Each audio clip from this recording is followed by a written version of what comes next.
What's Zappening Mousetrap? It's Teslamouse here, coach of the Houston Righteous for our Week 1 team builder for the third season of the Master Champion League. And in our Week 1 match, we take on Hendo of the Motor City Meganium. Now, he is the commissioner of the entire league, and we were supposed to battle him back in Season 2. However, he forfeited to us due to timing issues and the fact that he had things to do and he couldn't really get his team ready.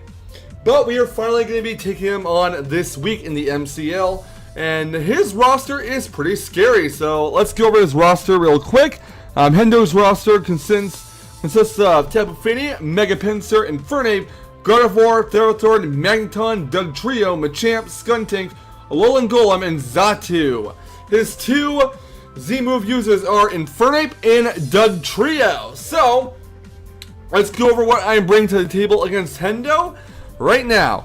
Our first mod that we are bringing against Hendo is going to be Super Tesla, the Raikou, with Volt Switch, Extra Sensory, Hidden Power, Water, and Quick Attack. We have 4 HP, Max Special Attack, 48 Special Defense, and 204 Speed on it. We are using this to Speed Creep Infernape. And the reason why we have Hidden Power at Water is for Dugtrio and Alolan Golem if he chooses to bring it. Now we have an Air Balloon on Raikou, so A, we do not get hit by Earthquake, and B, we can actually switch Raikou out if we're trapped with Dugtrio's Arena Trap. Now, we could run Shed Shell, that's true, but if he wants to bring Dugtrio in against our Raikou, we just go for Hidden Power Water on the Dugtrio, and then finish off with a Quick Attack, I believe. Let's go over the calcs real quick on that and see if I am absolutely correct. That would indeed finish off Dugtrio. Hidden Power Water would do a maximum of 80 to 95.2% damage, whereas Quick Attack would then be followed up and go for 20 to 23.8%, which is guaranteed 1-hit KO, 2-hit KO right there. So Hidden Power Water followed by a Quick Attack will be the death of Dugtrio. With the Air Balloon, Dugtrio cannot hit us with Earthquakes, so it'd have to probably go for either Stone Edge, Rock Slide, or Reversal. And since that we'd be going second, when we hit him with Hidden Power Water, I believe that Reversal will not do a whole lot of damage. I could be wrong on that, but I don't believe I am. Also, Raikou's good to deal with the Mega Pincer on Hendo's team. It is great to deal with the Zappening. It's alright to deal with Magneton, I suppose. We could bring Hidden Power Ground or Aura Sphere to deal with Magneton, but running Aura Sphere would mean that we'd have to be running a Rash Nature, and thus we would be outsped by Mega Pincer and Infernape if they're plus speed nature. And we also have Hidden Power Water for Alolan Golem. That would be obviously a 1-hit KO, so we don't really have to follow up with Quick Attack. But let's just see, for the sake of argument, what Hidden Power Water does. Well, actually, Hidden Power Water would actually do a maximum of 57.6 to 67.9% damage. So we would have Hidden Power Water deal the Alolan Golem, yes, but we don't really need to stay in on the Alolan Golem. We can just follow that with a Volt Switch here and get out of dodge. Now, I completely derped a little bit just now, as I completely forgot that Alolan Golem actually gains Electric typing and loses the Ground typing. So there you go. But yeah, Hidden Power Water is there to also hit Alolan Golem for super effective damage, and Infernape if he wants to be gutsy and switch it in. Next up, we have Stardust the Latias with Psyshock, Hidden Power Fire, Defog, and Recover. We are running 12 HP, Max Special Attack, 244 Speed with the Life Orb. I was actually debating on running Leftovers instead, but I ultimately decided to go with Life Orb for more damage output. Latias obviously will be carrying Psyshock for Stab, Hidden Power Fire is there to hit Therathorn for super effective damage, Defog clearly away the hazards, and Recover to regain HP, especially from Life Orb recoil. So let's do some important calcs here. Alright, Therathorn, let's assume he goes with the OU Hazard Setter support. Hidden Power Fire will be a 2-hit KO on him. So we can basically hit Therathorn on a switch of Hidden Power Fire, finish off with a second one. Perfect. Gyro Ball will actually do, how much damage will Gyro Ball do? We'll actually do 42 to 49.6% damage, which means basically we can go, if we are 1v1ing it, Latias goes to Hidden Power Fire, takes Therathorn down to about around 31 to 17% health, We can follow that with a second hidden power fire. No problem at all. We do have to watch out for Thunder Wave though, because he could be carrying Thunder Wave on his Therosaur. Now, it's not really likely, being in mind that he does have Tapu Fini on his roster as well. I do expect him to bring Tapu Fini. Definitely do. Well, let's see what other Celts can go for with Latias. Now, Latias is there also to side shot deal with the Machamp.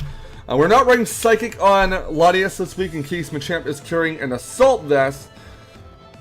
So, assuming he's having an Assault Vest, Psyshock will actually be a 87.5% chance to one-hit KO the Machamp.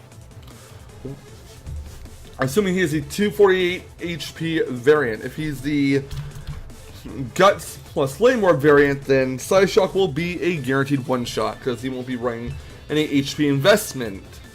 Or at least I don't expect him to. We have Empower Fire also hit the Magneton, of course. Stunning could be a very big problem for the Latias because all we can really hit it with is Hidden Power Fire, whereas Skuntank can Pursuit Trap us, can get a Sucker Punch going. Although I'm not really sure how likely it is he'll be bringing his Skuntank. Let's do some Celts with Latias versus Mega Pinsir, shall we? Mega Pinsir, see OU Wall Breaker here, will suffer a maximum. Whoopsie, that is the wrong showdown tab. Alright, let's see. Pinsir. Hidden Power Fire will do a maximum of 72.2% damage to Pinsir, whereas Return will do a maximum of 98%. So what we need to do to get some good damage off on the Pinsir and to, make sure that Latias can take care of Pinsir is to get some prior damage on it. And we could run Stealth Rocks, but honestly, I'm not really feeling comfortable running Stealth Rocks on any of my Mons this week. The only real Rock Setters I have are Gliscor, I believe. Yeah, it'd be a Gliscor as my only Rock Setter on this roster. So this week I'm not really comfortable with setting up rocks on it and what have you. But Latias can deal with the Mega Pinsir if it has prior damage to it. Return will actually do a maximum 98% damage to the Latias. Now let's see Infernape here. Let's assume he is going to be Scarf. Obviously Latias one-shots Infernape with Psyshock, no question about it. If he does have a Z move, the Bugium Z on Infernape, Savage Spin Out will actually have a 75% chance of one-hit KO the Latias, which is pretty scary. But being our Latias is faster enough to speed creep the Infernape, we'll get a Psyshock off first, we'll finish off the Infernape, he won't have a chance to use his Savage Spin Out, so that is fine. Our third Mon that we're bringing is going to be Gliscor with Earthquake, Rock Slide, U-Turn, and Roost. We're running 244 HP, 12 defense, 192 special defense, and 60 speed with a Jolly Nature. I was debating running Taunt before I switched it to Rock Slide to basically stop Therothorn from setting up hazards and whatnot. But ultimately, I decided Rock Slide would be the best option here because I don't really want his Pinsir to wall our Gliscor out because Earthquake's not going to do anything to Pinsir because it's part, or Mega Pinsir because it's part flying, and U-Turn, well, if we're in a 1v1 situation against his Pinsir, well, we kind of lose there because U-Turn is not doing shit to it. But let's do some Celts on our friend here, Mega Pinsir versus his Gliscor. Alright, so I believe Rock Slide should be a one-hit KO. Yeah, Rock Slide is not going to one-hit KO the Pinsir, so we also need to get some prior damage off. Kind of surprising being that its Time Sword is super effective, Gliscor has pretty good physical attack, but then again, Mega Pinsir does have the base 120 defense, so that is kind of understandable. Well, if we do get a prior damage off on the Mega Pinsir, we should be fine with Rock Slide one-shotting it. Now if it gets +2 for turn, well, our Gliscor is going to be one-hit KO, so we don't want him to get a +2 there. Gliscor is also there to basically deal with the Doug Trio in case our Air Balloon Raikou fails. It's also here to deal with the Alone Golem because its Time Spore is super effective. And it's there to deal with the Megaton, barring Megaton having him power Ice, which is should not be really good for us.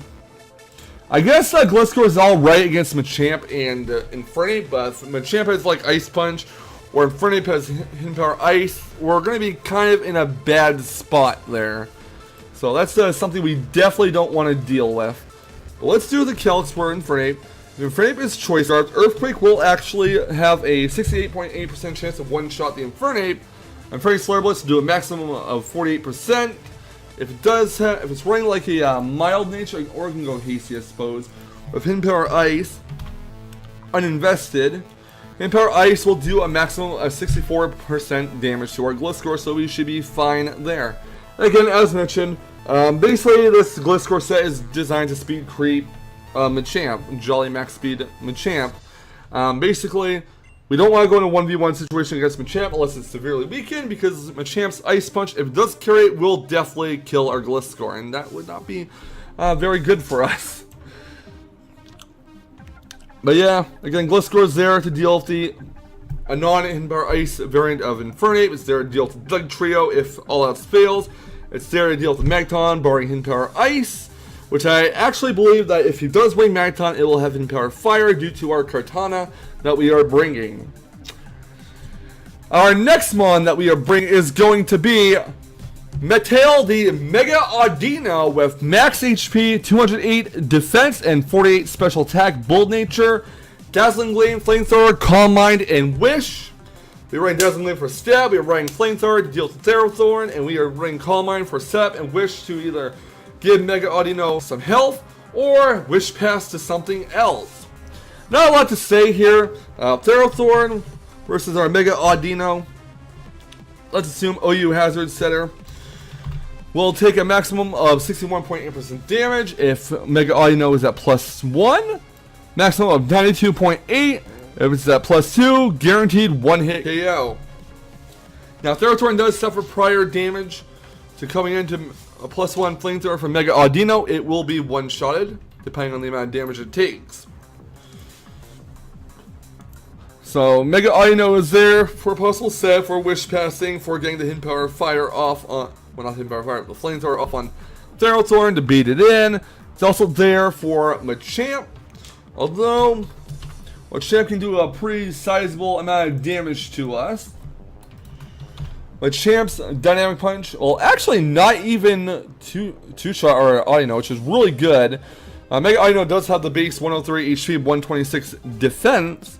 At neutral, Dazzling Gleam does a maximum of 37.7. At +2, it does maximum of 73.4, and at +3, it doesn't even one-hit KO. But that's a Assault Vest Machamp for you. However, we'll probably win the 1v1 with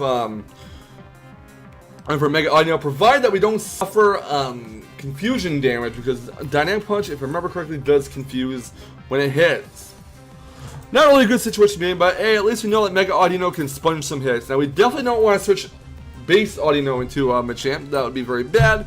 Dynamic Punch would no doubt knock it out. Let's see what we got here for a Gut Splaymore Machamp. Alright, Gut Splaymore Machamp, close combat would do a maximum of 60.4% damage, whereas neutral Dazzling Gleam does 66.6 maximum, +1, 99.3, +2 would be a guaranteed one-hit KO. So the Assault Vest definitely does make a big difference in the damage calculations between Mega Audino and Machamp. Again, as far as Pinsir goes, let's see what the calcs will be for our Mega Pinsir. Pinsir Mega, OU Stallbreaker.